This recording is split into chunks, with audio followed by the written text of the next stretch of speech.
ቀጠናው ላለፉት ረጅም ዓመታት ካስተናገዳቸው ሰዓታት ሁሉ እጅግ አደገኛውን ጊዜ እያሳለፈ ነው። ሩሲያ በይፋ ለኢራን መሳሪያዎችን እየላከች ነው። ጦርነቱ ከተጀመረ ወዲህ ለመጀመሪያ ጊዜ ኢራን ለሚጠበቀው የአሜሪካ የምድር ወረራ ዝግጅትና ምሽግ መስራት ጀምራለች።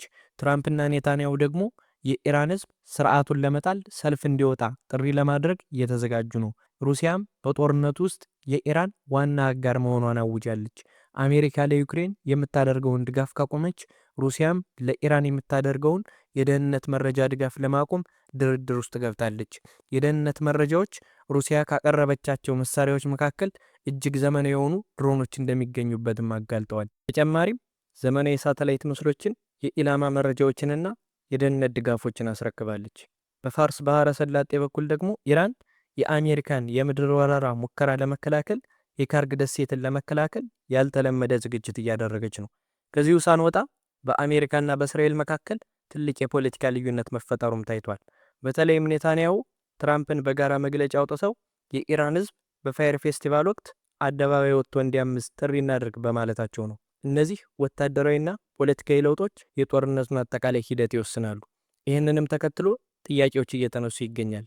ሩሲያ እንዴት በድንገት ጣልቃ ገብታ ለኢራን የቀጥታ ጥቃት የሳተላይት ምስሎችና የቴክኖሎጂ ድጋፎችን መስጠት ጀመረች? የእስራኤል ጦር ከግጭቱ ራቅ ብሎ የሚገኘውን የካስፒያን የባህር ወደብን ለምን መረጠ? ዶናልድ ትራምፕስ በካርግ ደሴት ላይ የምድር ወረራ ለማድረግ ሲወስኑ ኢራን ምን አዘጋጅታላቸዋለች? ይህ ሁሉ ውጥረት እያለ ትራምፕ የኔታንያሁን ጥሪ ለምን ውድቅ አደረገው? ሰላም ጤና ይስጥልን የተከበራችሁ የኤንኤስ ኒውስ ቤተሰቦች፣ የአክብሮት ሰላምታችን በያላችሁበት ይድረስ። እነሆ አዳዲስ መረጃዎችን ይዘን በሰዓቱ ተገኝተናል። እስከ ጥንቅራችን ማብቂያ ድረስ አብራችሁን ሁኑ። ሰናይ ቆይታን ተመኘን።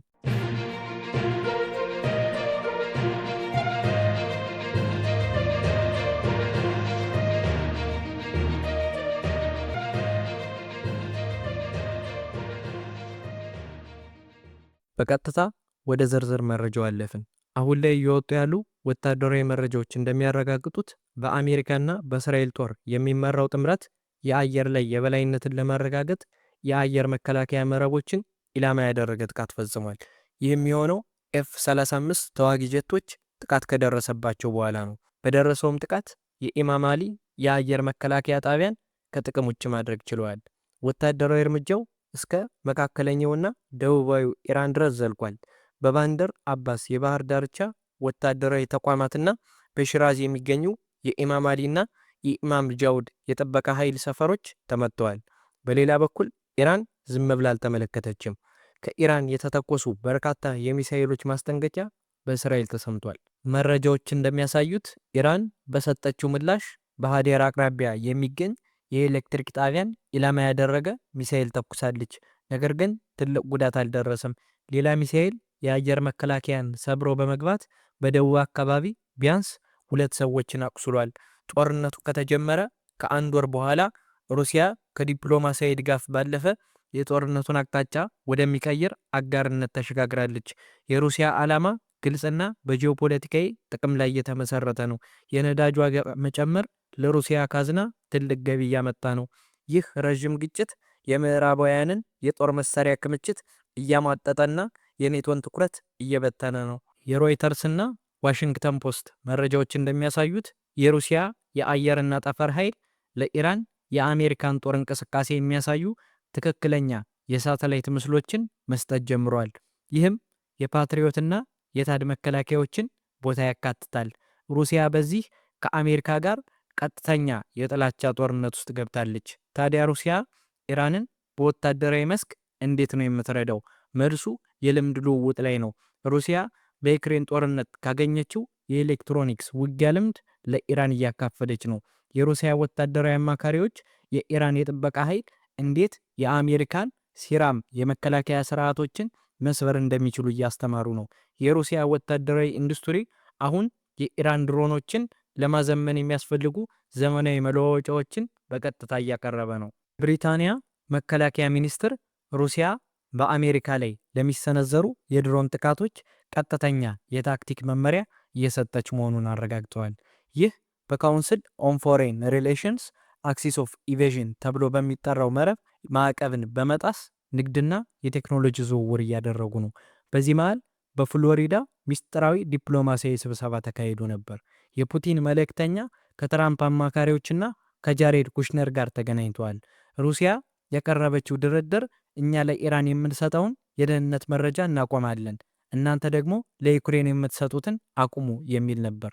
ነገር ግን የትራምፕ አስተዳደር ጥያቄውን ውድቅ አደረገው። ሩሲያም በኋላ ላይ ይህንን መረጃ ሐሰተኛ ስትል አስተባብላለች። ይህ የሩሲያ ጥያቄ አውሮፓውያንን አስደንግጧል። ፑቲን በመካከለኛው ምስራቅ ካርድ ኔቶን ለመከፋፈል የሞከረ መሆኑን ተረድተዋል። ታዲያ እነዚህ መሳሪያዎችና ድጋፎች እንዴት ነው ወደ ኢራን የሚገቡት? ሩሲያ የካስፒያን ባህርን እንደ ዋና የሎጂስቲክስ መስመር ትጠቀማለች። በሰብአዊ እርዳታ ስም በአዘርባይጃን በኩል መድኃኒቶች እየገቡ መሆኑን አናዶሉ ኤጀንሲ ዘግቧል። ነገር ግን በወታደራዊ በኩል ፋይናንሻል ታይምስ እንደዘገበው ድሮኖችና ወታደራዊ ቁሳቁሶች እየተላኩ ነው። የካስፒያን ባህር ለኢራን ንግድ እጅግ አስተማማኝ መስመር ሆኗል። ከሩሲያ ወደቦች ስንዴና ሌሎች ቁሳቁሶችም ይጫናሉ።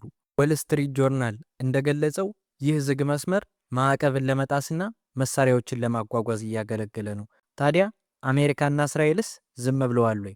በፍጹም። የእስራኤል የአየር ኃይል ጦርነቱን ወደ ሰሜን ኢራን አስፋፍቷል።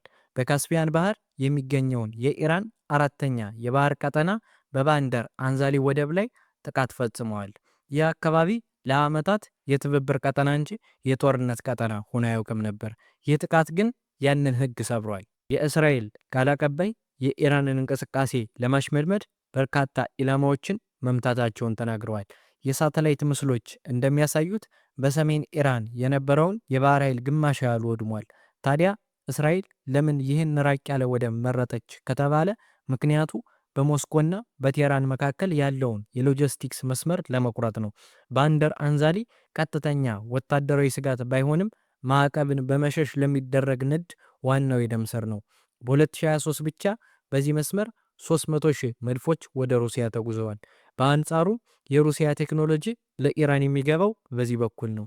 ይህ ጥቃት የኢራንን የባህር ኃይል ከመቀነስ ባለፈ የሩሲያን አቅርቦትም አቋርጧል። ትኩረቱ ወደ ካርግ ደሴትና ወደሚጠበቀው የምድር ወረራ ዞሯል። ይህች ደሴት 90% የኢራን ነዳጅ የሚወጣባት የገንዘብ ሳጥን ናት።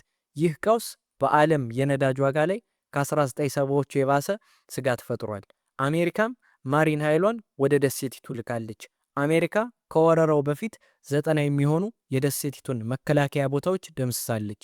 ነገር ግን የነዳጅ ማከማቻዎቹን ሳይነኩ ትተዋቸው ነበር። ዓላማው ከጦርነቱ በኋላ ለመጠቀም ሊሆን ይችላል እየተባለም ነው። ይህ ሁሉ ሲሆን ታዲያ ኢራን ምን እያደረገች ነው? የኢራን የጥበቃ ኃይል አዲስ የመከላከያ ስትራቴጂ ነድፏል። ስትራቴጂውም አክሰስ ዲናያል ወይም አካባቢውን ለጠላት መከልከል የሚል ነው። ዓላማው ማሸነፍ ሳይሆን ለአሜሪካ ከፍተኛ የሰው ኃይል ኪሳራ ማድረስ ነው። ኢራን ማንኛውንም ወረራ ለመከላከል በባህር ፈንጂዎችና በሌሎች መንገዶች እንደምትመክት አስጠንቅቃለች። በትከሻ ላይ የሚተኮሱ ሚሳኤሎችን በደሴቲቱ በመበተን የአሜሪካን ሄሊኮፕተሮች ለመምታት ተዘጋጅታለች። የባህር ዳርቻው በፈንጂዎች ተጠምዷል። የአሜሪካ ወታደራዊ ባለሙያዎች ሁኔታው እጅግ አደገኛ መሆኑን አምነዋል። በአሜሪካና በእስራኤል መካከል ወታደራዊ ትብብር ቢኖርም ከጀርባ ግን ትልቅ የፖለቲካ ልዩነት አለ። እስራኤል የኢራንን ስርዓት ሙሉ በሙሉ መለወጥ ትፈልጋለች። የአየር ድብደባውና ግድያው ለዚህ መንገድ ይከፍታል ብላም ታምናለች። የእስራኤል ባለስልጣናት አሊ ላሪጃኒንና ጉላም ረዛ ሱሌይማኒ በመገደላቸው በኢራን ውስጥ ክፍተት መፈጠሩን አስተውለዋል። ኔታንያሁ ትራምፕን በጋራ መግለጫ ህዝቡ እንዲያምስ ጥሪ እናድርግ ቢሉም ትራምፕ ግን ፈቃደኛ አልሆኑም። ትራምፕ ፈቃደኛ ያልሆኑበትን ምክንያት ጦርነቱ እንዳይረዝምና በሚቀጥለው ምርጫ ላይ ተጽዕኖ እንዳያሳድር በመፍራት ነው። የአሜሪካ ዋና ዓላማ የኢራንን ወታደራዊ አቅም ማድቀቅና በድርድር ጠረጴዛ ላይ የበላይነት ማግኘት ነው። አሜሪካ አሁንም በስልጣን ላይ ካሉ እንደ መሐመድ ባቂር ካሉ ሰዎች ጋር በድብቅ እየተደራደረች ነው። ይህም ሁኔታ እስራኤልን አስቆጥቷል። ስርዓቱ ካልወደቀ የበለጠ ጠንክሮ ይነሳል የሚል ስጋት አላቸው። ኔታንያሁ ግን ብቻቸውን ከወታደራዊ ማዘዣ ጣቢያ ሆነው ለኢራን ህዝብ የአመፅ ጥሪ አስተላልፈዋል። አዲስ መካከለኛው ምስራቅ በእሳት እየተቀረጸ ነው። ይህ አሁን ዓለም አቀፍ የውክልና ጦርነት ሆኗል። የሚቀጥሉት ቀናት የዓለም ዕጣ ፈንታ ይወስናሉ። አሜሪካ ወደ ካርግ ደሴት ትገባ ይሆን ወይስ ዲፕሎማሲያዊ መፍትሄ ይገኝ ይሆን? ሰላም